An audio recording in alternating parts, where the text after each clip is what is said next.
Another thing I think is a thing that people should hear is, especially in America, do you know that, I mean, it's probably not going to surprise you, but 40% of food that's produced in America ends up getting thrown away?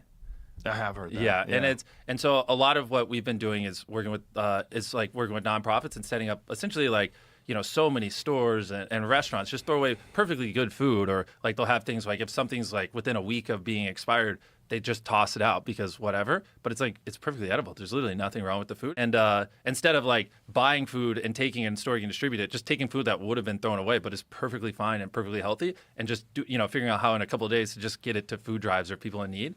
Like if you work at a retailer, I'm sure a lot of people here do, that throws away perfectly good food because they're like, they never want to run a risk of something being bad on the shelf, so they'll preemptively throw it away. For people who might not have heard of it, it's essentially the largest cash prize of any show in the world.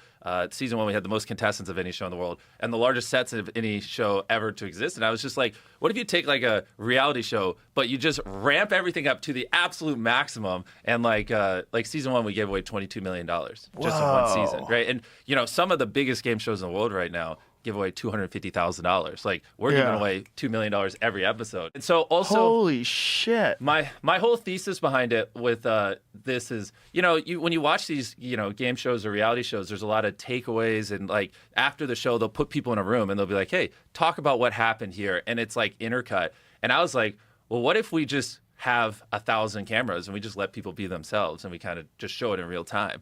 That's where it's going to get hard, because I think of like how addicted to video games I was when I was a kid. I mean, still to some degree now, but like, and if it was in a headset in like a completely different world, like, oh my gosh, like my poor mom, like good luck getting me out of that. Like she struggled to get me to stop staring at a screen and making Call of Duty YouTube videos and playing Call of Duty when I was younger. And but if I was like actually in a headset, and all my friends are on it, and then you take it off and now you have freaking homework and like real life stuff, and like you went from the most overstimulating, beautiful, different utopia world where everything's amazing and you're with your friends and you're having fun, and then you take it off and you're back in like real life, which sucks. Like that's like a whole different level of addiction than like current video games would have.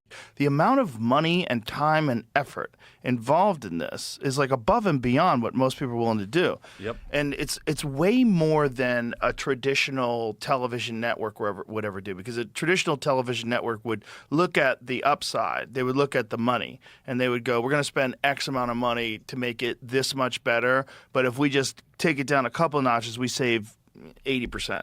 Yeah. And they would do that. But you're like, can we make it even cooler?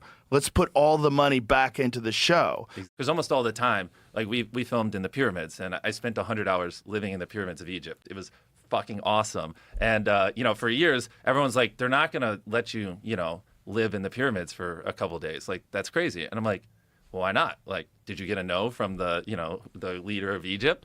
No. Then I'm like, well, technically it's possible, and after years of talking with them and helping them understand that, it's going to be more of an educational type video, and it's not like I'm not going to run up the pyramids and take my shirt off and be like a lunatic. It'll be really cool.